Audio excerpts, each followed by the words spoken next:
She announced, "I don't feel butterflies anymore. This relationship is dead." I replied, "I understand." So, I replaced her with someone new while I kept the dog she'd named and loved. Her begging texts when I posted photos of our dog with my new girlfriend. Original post: I am sitting on my sofa in a very quiet apartment. The only sound is my dog snoring. It's a sound I've fought for. My girlfriend of 4 years, Corinne, 30, ended things 3 months ago. It was a Tuesday. I was making pasta. She walked into the kitchen, still in her work blazer, and just announced it, like she was telling me we were out of milk. "Leo," she said, not even looking at me. She was checking her phone. "I've been thinking, I don't feel butterflies anymore. This relationship is dead." I stopped stirring the sauce. The silence was heavy. I think she was expecting me to beg, to cry, to ask what I did wrong. She's very theatrical. She thrives on big emotions. I'm a graphic designer. My whole life is about details, about structure. When I looked at her, I didn't feel sadness. I felt audited. She had reviewed the accounts of our relationship and found it lacking. The butterflies were a line item she couldn't expense, so I didn't give her the big scene she wanted. I turned off the stove. I looked at her. "I understand," I said. That got her attention. Her head snapped up. "You, what? That's it? I understand?" "You said it's dead." "I'm not a necromancer, Corinne. I can't bring it back to life. I understand." "Well," she said, thrown off. "Okay, good. This is easier than I thought. I've been dreading this." She was almost disappointed. "I'll stay at Kira's tonight. I'll come by over the next week to get my things. I'll get Barnaby on Saturday." And that's when the audit turned into a hostile takeover. "No," I said. "What? No, you don't want me to get my stuff?" "No, you're not getting Barnaby. Barnaby is my French bulldog. We got him 2 years ago. It was her idea. She saw one on an influencer's feed and needed one. I was the one who researched breeders. I was the one who found a reputable rescue for the breed. I was the one who paid the $1,500 adoption fee. I was the one who paid for the $3,000 breathing surgery he needed 6 months later. I'm the one whose name is on the adoption papers, the microchip registry, and every single vet bill. Corinne was the one who named him Barnaby. She was the one who bought him little bow ties and posted endless pictures of him captioned, "My little baby boy." She loved him like an accessory. I loved him like a dog. Her face, which had been bored and relieved, turned ugly. "What do you mean I'm not getting Barnaby? He's my dog." "He's not, Corinne. Legally he's mine. All the paperwork is in my name. You're moving out. He's staying." "You're joking." She snapped. "You're doing this to punish me. You don't even love him. You just feed him. Feeding him, walking him, and paying for his medical care is, well, that's what loving him looks like, Corinne. Posting photos of him isn't." "You're a cold, unfeeling person," she sputtered. "This is so typical. You have no passion, no butterflies, and now you're stealing my dog to hurt me. I'll be back on Saturday, and I'm taking him. Don't be an alpha hole." She grabbed her purse and slammed the door. I stood there for a minute. The pasta was ruined. My relationship was over. I felt a small, sharp pang of something. Not for her. For the 4 years. A waste of time. Then I went to my office, pulled out the file cabinet drawer, and took out the binder labeled Barnaby. It had every receipt, every piece of paper. I put it on the coffee table. Then I called a locksmith and had the locks changed. It cost $220. She came by twice that week when I was at work. I got texts. "My key isn't working. Did you seriously change the locks? You're a child. I need my stuff and Barnaby. This isn't over." I texted her back. "Send me a list of your personal belongings. I will box them and leave them with the building concierge. Barnaby is not on that list."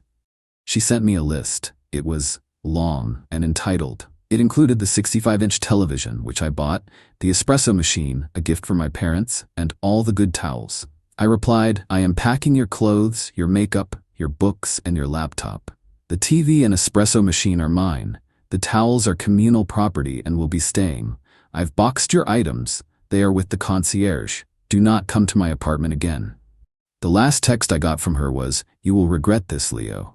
You'll be miserable and alone, and you'll realize you threw away the only person who ever tolerated you, and I will get my dog." I didn't reply. The first month was quiet, lonely, if I'm honest. The apartment was too big, but Barnaby was here. We settled into a new routine. Morning walks, work, evening walks, dinner. He sleeps on the bed with me. It's peaceful.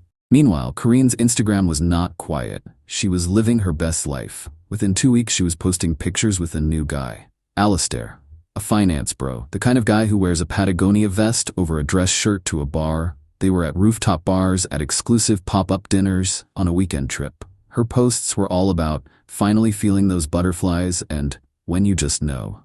Good for her, I guess. She got her upgrade. I got the dog and the good towels. I've been fine. I really have. The lack of drama is amazing. And I'm not just sitting here moping. I've been taking Barnaby to the big dog park on weekends, and that's where I met Maya. Update 1. It's been about 3 months since Corinne left. Life has been good. First, thank you for the comments. It's wild how many people have dealt with accessory pet owners. And to the people who said I was cold, yeah, I was. She announced a death. I'm not gonna cry at a funeral for a relationship she murdered. So let's get to it. The dirty tricks started about 2 weeks after she was gone. Once she realized I wasn't going to just give her the dog. I got a few texts from her. I'm worried about Barnaby. You don't know his routine. I created his routine. He needs me. This is cruel, Leo. You're holding him hostage. Kira said she saw you at the park and he looked sad. Just give him to me. I consulted a lawyer. Just a 30-minute virtual meeting. It cost $150. I showed him the binder via webcam. He literally laughed. Mr. Vance, he said, you have adoption papers, a microchip registry in your name, and thousands of dollars in vet bills you personally paid. She has a name she came up with. She has zero legal claim. Block her number. If she escalates, call me. So I did. I blocked her. Then the mutual friends started. Her best friend Kira slid into my DMs. Kira, hey Leo, look, this whole thing is a mess. Corinne is a wreck without Barnaby. She cries every day. Can't you just be the bigger person and give him back? It's the right thing to do. Me, hey Kira, I'm not discussing my property with you. Corinne made her choice. This is the consequence. Property? He's a baby. You're sick. She's with Alistair now. She's happy. You're just doing this to hold on to her. Me, she's happy with her new guy, but wants her old dog? Doesn't work that way. Have a good one. I blocked Kira too. Life went on. Corinne kept posting her amazing new butterfly life with Alistair. Good for them. And I met Maya. She was at the dog park. She has a goofy-looking rescue mutt named Sprocket. We started talking. She's a vet tech. The irony. She's normal. She's funny. She's smart. She didn't talk about butterflies. She talked about parasite prevention and her favorite podcasts. It was amazing. We started dating, slowly.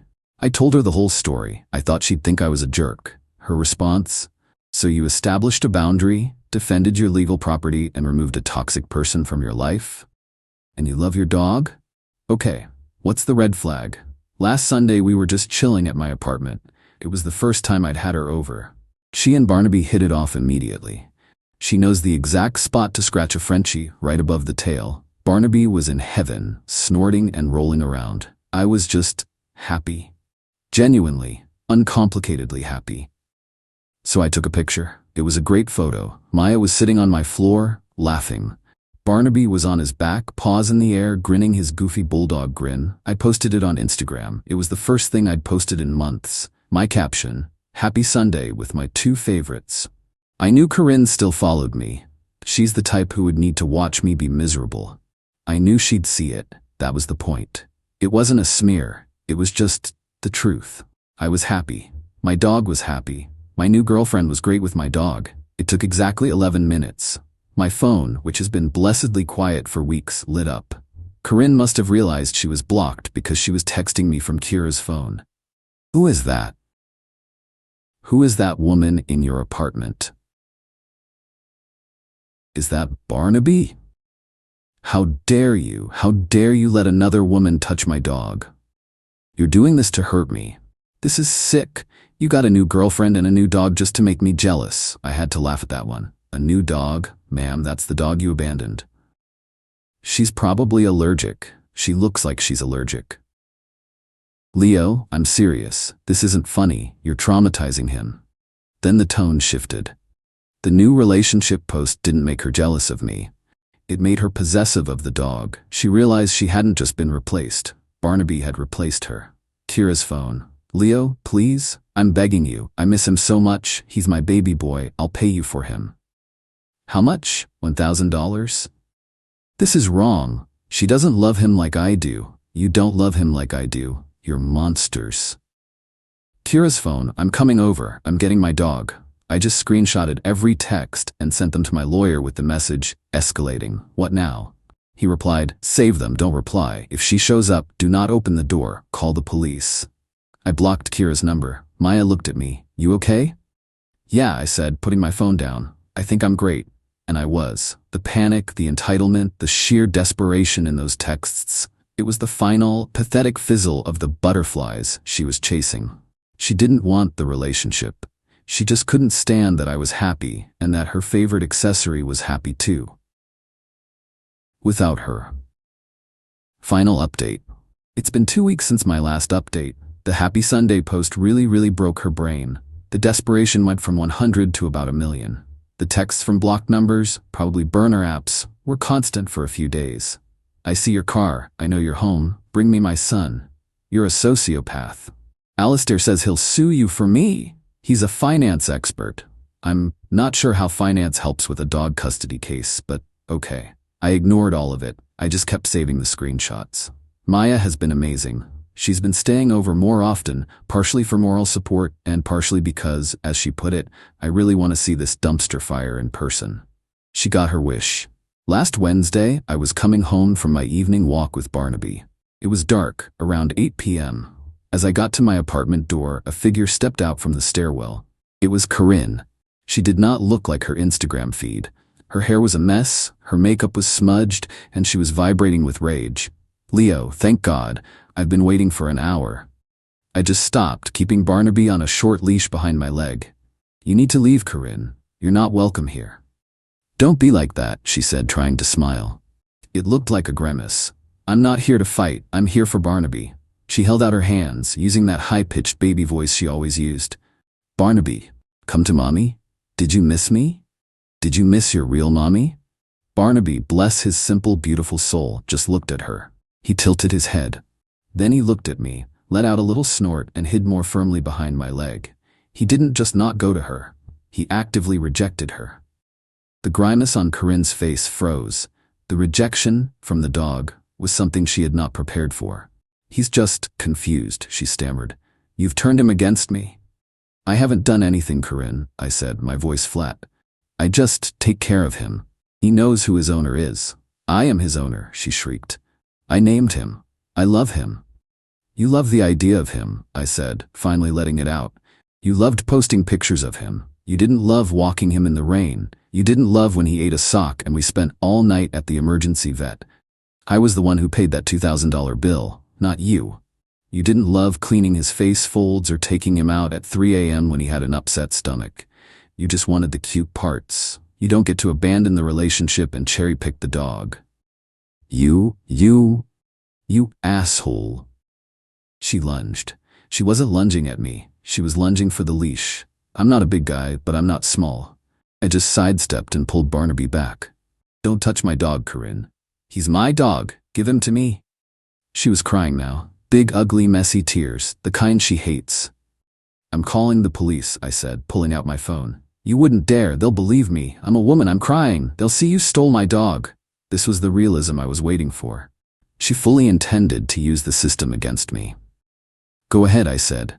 Call them. My apartment is right here. I'll go get the binder. She was so mad, she actually did it. She called 911, wailing that her ex-boyfriend stole her emotional support animal. I just waited. A patrol car showed up about 15 minutes later. 2 officers. One older, one younger. They looked tired. What's going on here? The older one asked. Corinne launched into her performance. Officers, thank you. This is my ex, Leo. He's unstable. He locked me out of our apartment and he stole my dog. This is Barnaby. He's my emotional support animal. He's been withholding him from me to control me. The officers looked at me. I just sighed. Sir, is that her dog? No, officer, I said calmly. He's my dog. I have all of his paperwork right inside my apartment. Adoption papers, microchip registration, and several years of vet bills, all in my name and paid by me. The older cop's expression didn't change, but I saw the younger one suppress a sigh. Ma'am, do you have any proof of ownership? I named him, she cried, and I have pictures, thousands of pictures of him on my Instagram. The younger cop actually rubbed his face. Sir, can you go get that paperwork? The older one asked. Absolutely. I unlocked my door, stepped inside, grabbed the binder, and came back out. I handed it to him. He opened it. He spent about 60 seconds flipping through it. He saw the adoption certificate, my name. He saw the microchip registration, my name. He saw the $3,000 surgery invoice, my name, paid in full. He closed the binder and handed it back to me. He turned to Corinne. Ma'am, all the legal documentation shows this dog belongs to Mr. Vance. There's nothing we can do. What? But he's mine. This is a civil matter, ma'am, the cop said, his patience gone. You can take it to small claims court if you think you have a case, but based on this, he tapped the binder, you don't. You need to leave the premises. You're harassing him. This is, I can't believe this, she wailed. Ma'am, you need to go, now, or we'll cite you for trespassing. She just deflated. The rage, the tears, it all just vanished, replaced by a cold, white-hot humiliation. She was standing in the hallway of her old building in front of cops, and she had lost. She gave me one look, pure hatred. Then she turned and stomped down the hall. That wasn't quite the end. The next day, I got an email. From her, a formal-looking PDF. It was an invoice. She had sent me a bill. Itemized. Canine naming consultation services, 500 emotional support and cuddle services provided to Canine, 2 years, $2,400. Brand ambassadorship for posting his pics on her IG at the reimbursement for bow ties, $85.50 total, $3,985.15, payable within 30 days. I laughed so hard I almost cried. I forwarded it to my lawyer. My lawyer, God bless him, sent her a cease and desist letter via certified mail to her friend Kira's apartment. It basically said that any further contact, texts, emails, invoices, or in-person appearances would be considered harassment, and we would file for a restraining order. That was a week ago. I've heard nothing. Absolute, blissful silence. I heard through a mutual friend, one who actually stuck with me, that Alistair, the finance bro, dumped her. Apparently her unhinged obsession with her ex-boyfriend's dog and her constant public meltdowns were killing his butterflies. I guess he wasn't allergic after all. So, now she's single. She's living on Kira's sofa, and she has no dog. Last night, Maya and I were on my sofa. Barnaby was snored between us, wearing a little gray sweater Maya had bought him. I'm not gonna lie, this whole thing was expensive. The lawyer consults, the locksmith, the sheer stress. I lost 4 years to someone who valued butterflies over loyalty. It's a sad, pathetic realization. But I'm sitting here in my quiet apartment with a woman who knows the difference between a pet and a prop, and a dog who is snoring so loudly it's shaking the cushion. She didn't get the dog. She didn't get the money. She didn't get the last word. She got exactly what she left me with. Nothing. And I got everything that mattered.